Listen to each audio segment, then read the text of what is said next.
Okay, I'm working on my Nissan Altima 2006. I'm going to be replacing the rack and pinion assembly. Here's our new one.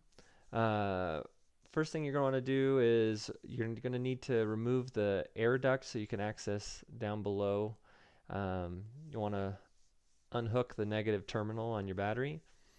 Once you have the air duct removed, you can go down below. There are two hoses that you're going to need to detach. There's that outlet hose and then the high pressure in hose. And both of those will need to be detached in order to remove the rack and pinion assembly.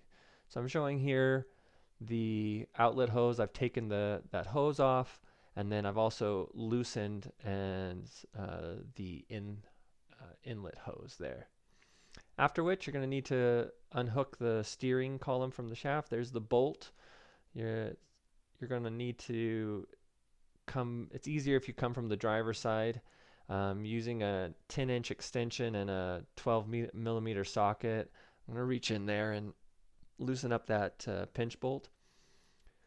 Once you get that pinch bolt out, you're you're going to need to go inside of the vehicle and detach the steering shaft from the steering wheel.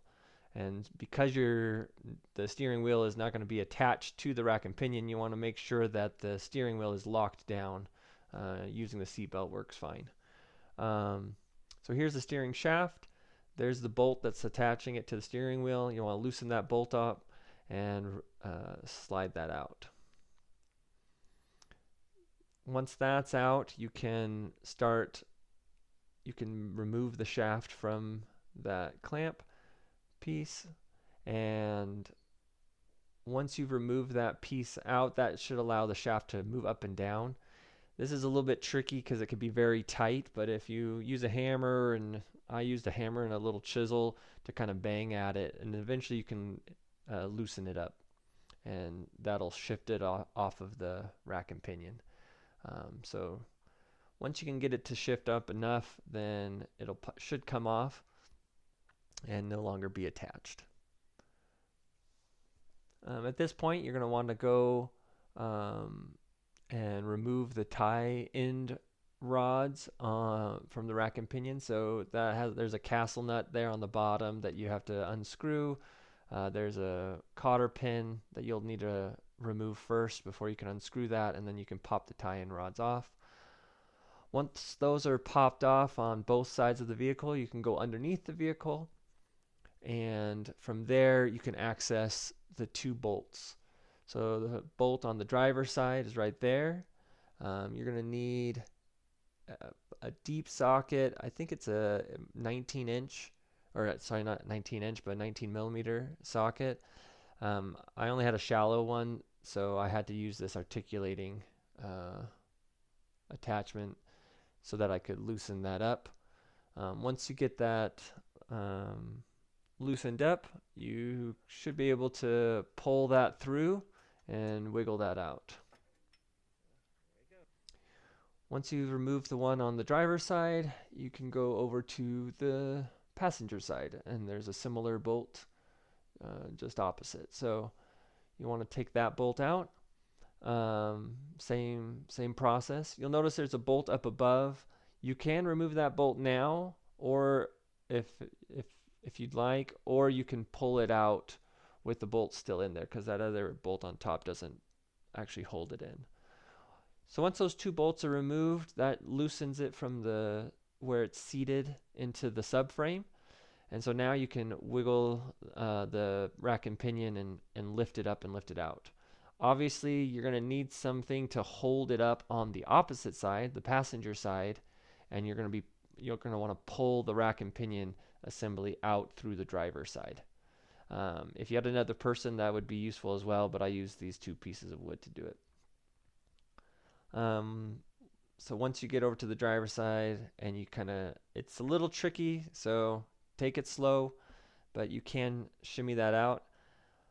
So one thing to be careful of is there is a hose in there that the rack and pinion can kind of catch on. So definitely take your time and make sure you're not, pulling on a hose, because there are things it can catch on.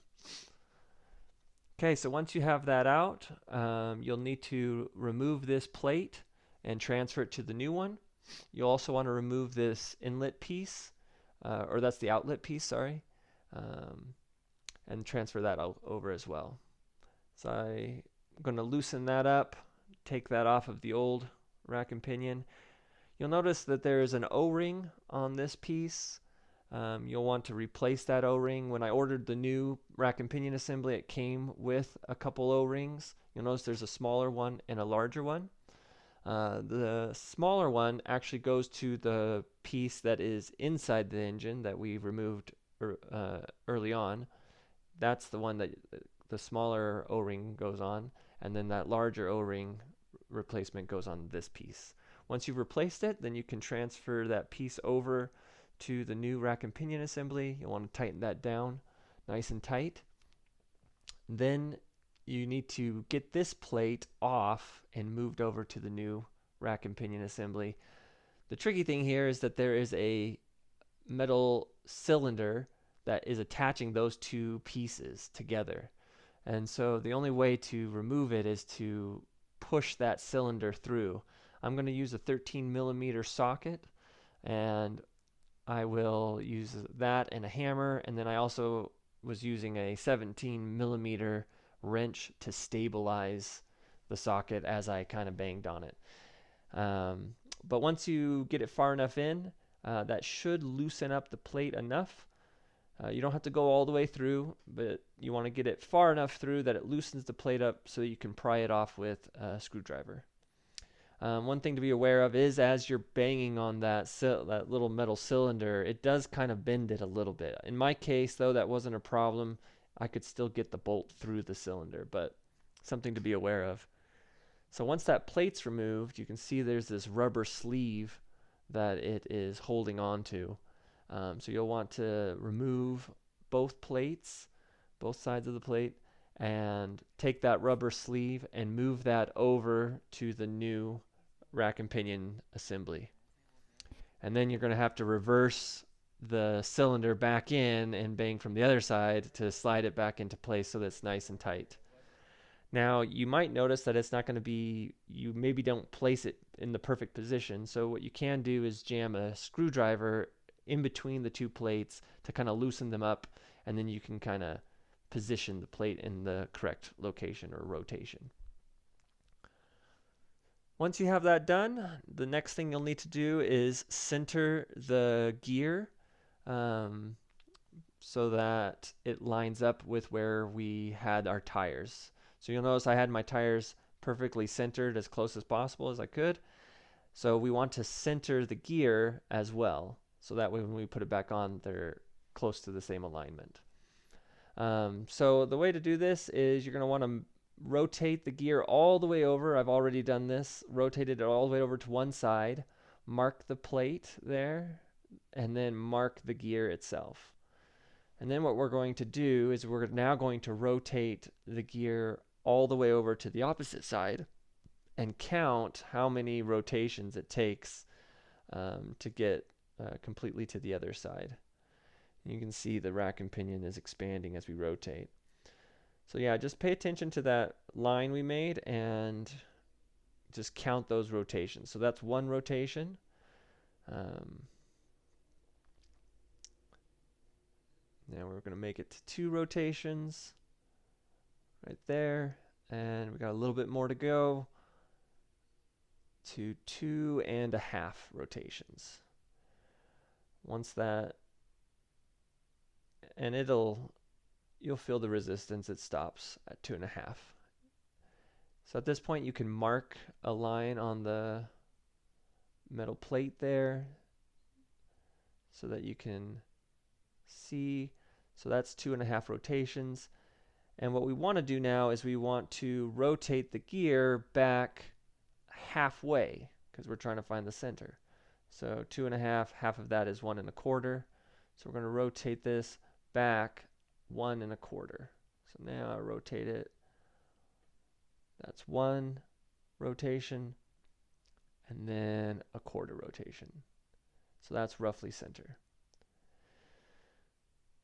At this point, we can put the blue cover back on. That's going to help us align the steering wheel on, and we're going to line it up with that notch there because that's where it was on the old one. Okay, now we're pretty much all ready. I decided to just attach the bolt to these two plates when putting it back in, so that way I didn't have to do it once it was back inside. So now we're going to take this and slide it on into the vehicle. So it's quite tricky to get it back into place, but if you play with it and shift the hoses around just right, you can shimmy it back in. Once it's in, you're going to need to attach that inlet hose, the high pressure hose, and then the outlet hose as well. So you'll want to attach those two pieces together, or not together, but each one of those. And once those are attached, you can move on to the steering wheel. So you'll want to line that up. Line it up with that blue tab. Once that's on, you kind of want to slide it down. You can then lock it with the bolt. Then you'll go inside of your car, attach the shaft to the steering wheel, slide this piece in, attach the bolt, and make sure you tighten that down.